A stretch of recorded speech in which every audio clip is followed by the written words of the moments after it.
Hi everybody, Ian Bremmer here around your world. In 180 seconds, I have your questions lined up on my phone and we're ready to go. Number one, why did you originally think Assad would be able to resist being overthrown? I am absolutely surprised at the sudden regime change after 50 years of the Assads being in charge. A couple of reasons for it.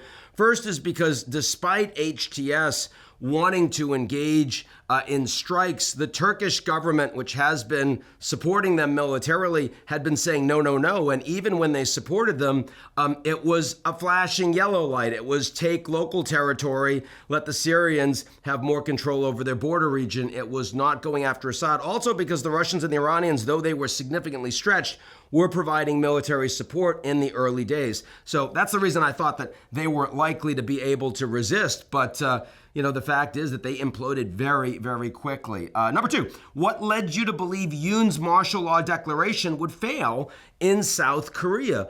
Here felt a lot like January 6th in the United States, January 8th in Brazil.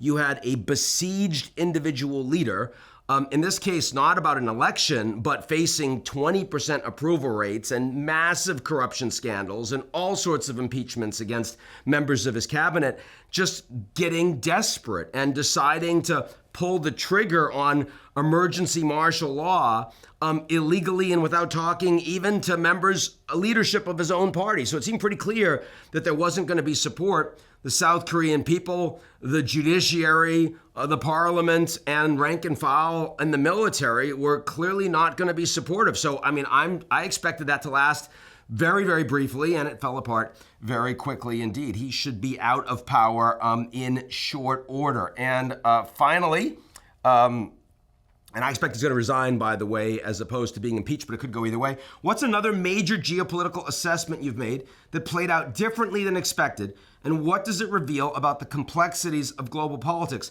One of the biggest ones is probably the role of technology in geopolitics. Back in the 90s, if you think about the colored revolutions in the former Soviet republics, you think about the Arab Spring after that, technology was really the communications revolution. It was decentralizing. It gave individuals access to more information and power. It undermined authoritarian regimes, and it promoted democracy.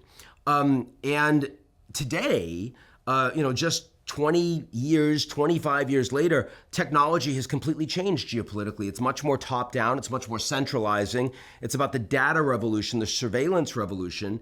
It increasingly empowers authoritarian states that know how to use it, and it undermines democracies. And that is maybe one of the biggest geopolitical changes that's happened in my political lifetime, certainly the biggest since the Soviet Union imploded back in 1989 to 91. And it just goes to show that no matter what you think about the world, if you're not constantly updating your views, you're gonna be wrong at some point. Anyway, a lot to talk about, and I hope everyone's doing well. Talk to y'all real soon.